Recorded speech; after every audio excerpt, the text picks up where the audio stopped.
They think we're pirates, and if we're pirates, we're holding the fort, and we're keeping this place open and free. You gotta have money if you want freedom. Freedom ain't free, it's $1.05. North of San Francisco, an embattled group of people are fighting to preserve their life on the water. They're basically poking at people until they get tired of living here, or they can get their boat, or they can damage it. Local governments are in opposition to vessels anchored in Richardson Bay. Confiscating and crushing boats, they're destroying the places some people have called home for decades. They ramped up enforcement over 2 years ago and hired this real chucklehead NIMBY to come out here and just take people's boats, and he was good at it. What was once a colony of over 200 boats is now reduced to about 60. We're all like a community. You know, some of us have been here for decades. I've been out here for close to 30 years, and it's all the blessing. The remaining anchorouts are found floating offshore from the city of Sausalito, north of the Golden Gate Bridge. Sausalito is famous for its communities of houseboats and liveaboards, but has had a contentious relationship with them going back to the 1970s. In many ways, this new conflict feels like a continuation of those earlier houseboat wars. On one side of the fight is the RBRA and other government authorities. On the other side, the anchorouts and mariners in Richardson Bay. The RBRA, it's the Richardson Bay Regional Agency. I call it the rich boy reach around. They have blood on their hands. In some ways, the situation of the anchorouts is a classic battle of haves versus have-nots. Why is it they're trying to get rid of you folks out there? They want to get rid of us all and gentrify the whole waterfront, eliminate the historical waterfront atmosphere, and put mooring balls for yachts. They just want millionaire yachts. Richardson Bay is in one of the wealthiest counties in the United States and is a scenic vista for million-dollar homes. Basically, this is the most desirable place to live in all California. And ironically, it's run by limousine liberals, you know? The rich people don't want to look at poor people. A lot of them are people that were born here, that have been out here a long time, and they just kind of got priced out. This is their backyard, and that's where they ended up. Who wants to be told to leave their home, go somewhere else? I've actually been living on the water here 35 years on a hook. Oh, nice. 35 years without paying no rent, no mortgage, no electrical bills. We've been living free. And I live on my Social Security, and I have disability for my back, you know, about $1,200 a month, fixed income. Detractors say the anchorouts are living rent-free, which they are. But there aren't many housing options for someone on a fixed income of $1,200 a month. And one reason we're keeping this anchorage free, because see, this could happen to anybody. I don't know, it was my little piece of freedom. I found a boat for sale, used it as a weekend retreat until the beginning of the pandemic, when my partner and I split up and I couldn't afford childcare and rent without a combined income. So I moved on to the boat full time and paid off my debt, which is nice. While there are certainly people living on the water out of necessity, there are also some who choose to live this way. Where did you live before you moved to Sausalito? I lived in the Upper Mission. I had a really cool little apartment. I worked doing construction. I was doing pretty well, but the lure of living on a boat, that's why I came here. I gave up that job. I gave up that place to move here. I wasn't starving. I wasn't desperate. It's the idea of being able to live on boats, work on boats, and live on the water. I've always been a water person. And so that's kind of what I've been doing, is repairing boats, fixing boats, painting boats, buffing boats, cleaning boats, whatever it may be, some form of boat right work. That's what I've been doing for the last 6.5, 7 years. Some of the liveaboards make life on the bay sound romantic. I work full time, you know, I change oil for a living, so like I still have to go to work, but when I kayak in the morning, I'm playing with harbor seals and seeing beautiful sunrises and sunsets. It's amazing. I couldn't imagine being anywhere else. The connection with nature and the the camaraderie in the community. It's something you don't find on shore. Somebody I don't like could see somebody else on my boat and they'd cruise right over and be like, why are you on my friend's boat? I haven't locked my door out here in 6 years. You can't get that on land. But, you know, it has its pros and cons. The anchorouts might have a rent-free $1 million view, but there are also realities and difficulties that come with living on the water. If you're living on a boat anchored out in the bay, it's a different game altogether. It's not like being at the dock where you just walk down to the garbage can or you turn on the water when it's on for a year.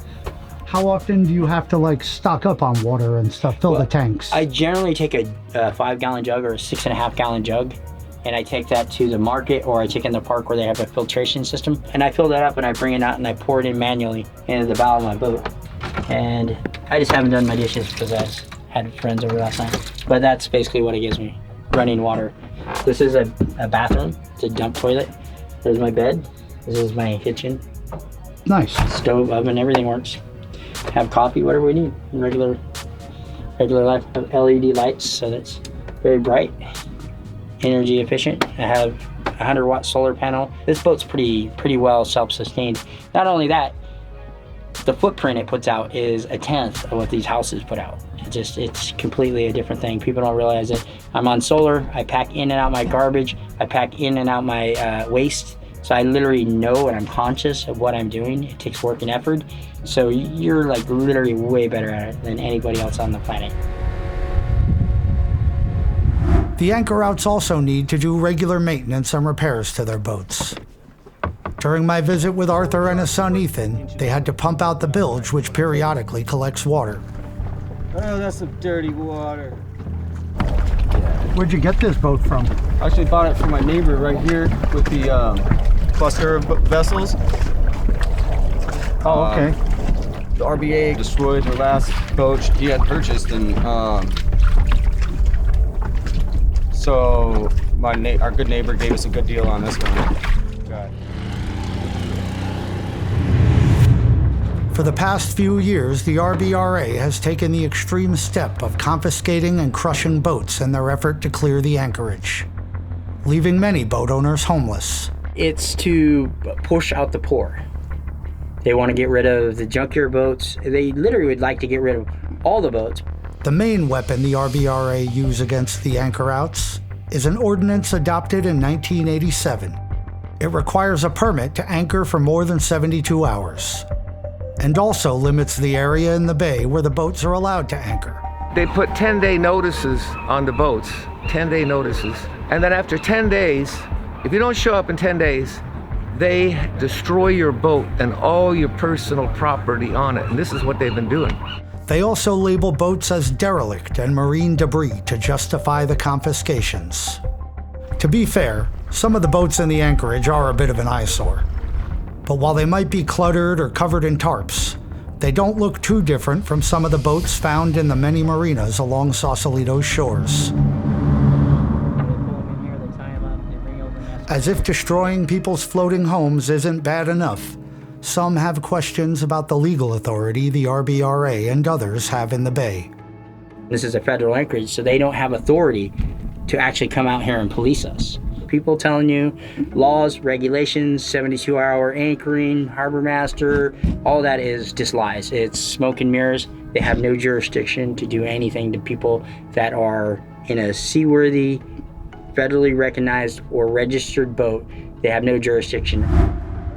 Richardson Bay is a special anchorage under Coast Guard regulations. So this is a Nova Map Special Anchorage 110.126. I can just tell you what that means. 110 basically means there's a federal anchorage. You can anchor a 62-foot boat without navigation lights. And that's in anywhere on this side of the channel in the entire Richardson Bay. It's a federal anchorage. In the spring of 2000, the Coast Guard amended the note that accompanies the special anchorage designation. This note says anyone anchoring in the bay should consult applicable ordinances of the Richardson Bay Regional Agency and County of Marin. But this amendment also specifically states that it does not alter the special anchorage area designation or change the dimensions of the anchorage area. Yet the RBRA ordinance and other rules seem to contradict the federal regulations by restricting where boats can anchor, for how long, and requiring navigation lights in their anchoring permit application. To make sense of this, I contacted the Coast Guard, who sent me the following response. Authority and jurisdiction in this area is unique when we look at the local ordinance that is managed by the RBRA. I recommend specific questions be submitted to Richardson's Bay Regional Agency. I reached out to the RBRA and spoke with the interim executive director. Each time I mentioned an apparent conflict between federal and local regulations, he had a similar answer and pointed me to the amended note from 2000. There is no conflict. Again, I will point you to the note attached to 110 and 126A that says specifically, RBRA can promulgate and enforce regulations on the management of the anchorage. I'm not sure what's so hard to understand about that, to be quite honest. Regardless of who has authority in the bay, the damage is already done. Dozens of boats have already been destroyed, taking away the only housing option for many people. Some of the anchorouts are pursuing lawsuits and other legal remedies to their situation. Several temporary restraining orders have been awarded. Poor people usually don't have enough money to sway the legal system or hire attorneys, so they're used to getting away with it. But now a few poor people are learning how to defend themselves.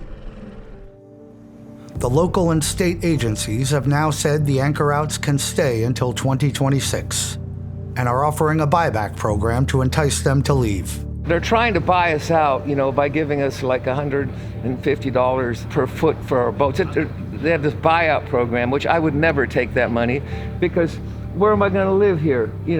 Rents are like $1,800 a month for an apartment, or a studio, I mean, they're going to have to give us $1 million to move offshore, because our boats are worth $1 million because, we don't have to pay rent and taxes or mortgage. Over a 20-year period, imagine how much money, we will have saved. So if they want to buy us out, they're going to have to give us big bucks. It seems for now, the only certainty for the anchorouts is that they will keep fighting to live on the bay. Every day's a blessing when you can just rock and roll and gently glide on the bay. But it's a really humbling yet strengthening lifestyle, According to the Marin Independent Journal, the BCDC, which oversees all of San Francisco Bay, recently sent a letter to the RBRA which acknowledges the conflicts between the RBRA ordinances and federal regulations. The letter urges the RBRA to petition the federal government to amend the area of the special anchorage based on a 2021 agreement between the two agencies. The RBRA's assurance that it would take formal administrative actions to eliminate any direct conflict with federal law if and when it proposed to reduce the anchorage area's size was a key consideration in BCDC's decision to enter this agreement. I reached out to the Coast Guard again about these conflicts in the regulations. When I hear back from them, I will post a note in the video description and have an update on my website.